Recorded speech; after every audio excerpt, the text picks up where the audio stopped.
غرزة الطوب هنعمل مثلا زي خطين اهو.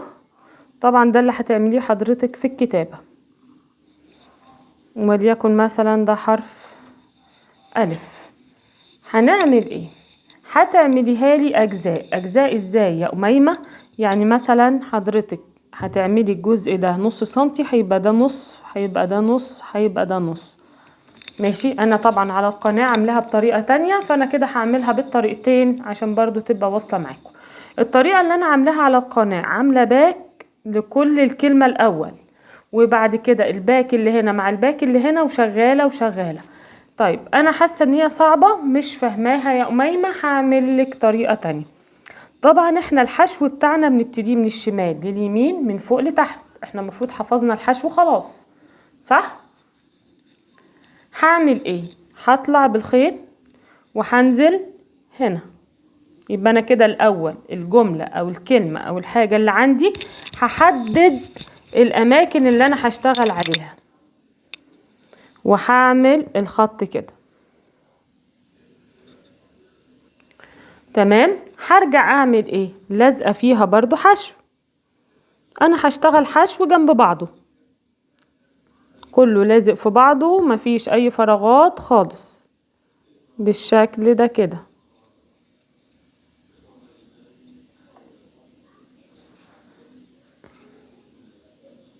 بالشكل ده حشو جنب بعضه. اظن كده ما فيهاش اي مشكلة معانا ان شاء الله. ما بعديش حتى ملي جنب بعضه مش فوق بعضه، واحدد واظبط المسافة بتاعتي مظبوط. انا خلصت الخط ده، انا خلصته خلاص. هعمل الخطوة اللي بعد كده ازاي؟ بنزل من تحت اول واحدة من الشمال برضو.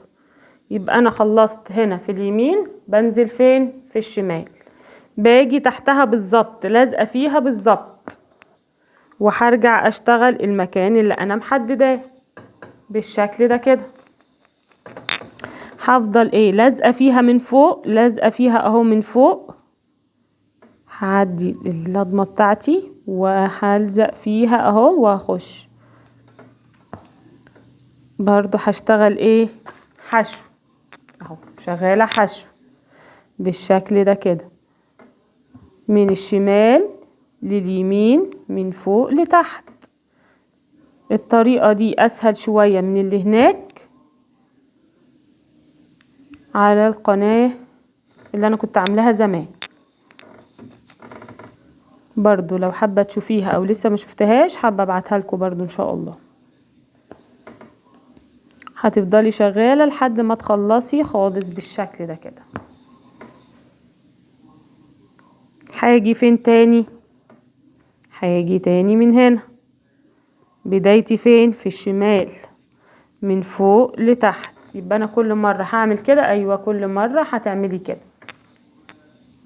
حلو الكلام اهي. هطلع بالابرة بتاعتي وهنزل جنبها. طب انا يا أميمة الخيط القماش بتاعي النقط بتبان، يعني النقط بتبان. هعمل ايه؟ هتخشي ما بين سطرين اهو بالشكل ده. بصي اهو، بس ما تخشيش قوي، يعني ما تخشيش قوي، يعني خشي هو ملي واحد او اقل كمان، عشان برضو الشكل العام ما يبقاش مش حلو. بالشكل ده في حالة لو القماشة بتاعتي مخرمة بالشكل اللي انتي شايفاه ده. شايفة ولا مش شايفة؟ تمام. هفضل رايحة جاية لحد ما اخلصها خالص. طب انا لو جالي بقى كلمة او دوران هعمل ايه؟ هوريكي حالا برضو. مثلا حاجة فيها الهاء اللي انتي شايفاها دي، طبعا الغرزة بتاعت اللي احنا بنعملها دي بتاعت الطوب ما تنفعش في الحاجات الرفيعة، لازم تكون المسافة تخينة. هنعمل ايه؟ هنقسمها كده برضو اهي، خدي بالك هقسمها كده. ولو احنا عاملين هنعمل كده برضو في الدايرة دي، هنقسمها نصين. بعد كده لما تيجي طالعة بالشكل ده هتقسميها نفس المسافة. هتشتغلي ازاي؟ برضو بنفس الطريقة. هنبتدي من تحت من فوق اللي يعجبك. هدخل من هنا اهو من عند البوز بتاعت الهاء، البوز بتاعت الهاء اهي، وهاجي هنا. طيب وهرجع تاني. بصي بقى ركزي معايا عشان هنا ده بوز، ركزي معايا عشان انا هنا عاملالك بوز اهو. ماشي. هاجي اخدها تاني من عند المكان الرفيع المسنن ده وهشتغل. هفضل شغالة كده لحد ما اخلص الجزء بتاعي. 3 فتلات مالونيه، فتلة واحدة او فتلة كوتون بارلي.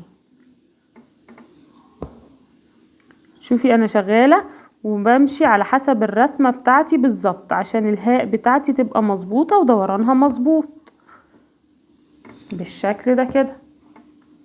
طيب هاجي بعد كده فين؟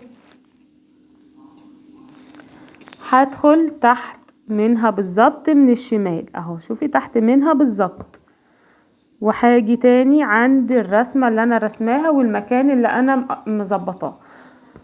ما هو ما ينفعش ان انا امشي جهجهون والحتت بتاعتي ما تبقاش قد بعضها، هيبان في الاخر،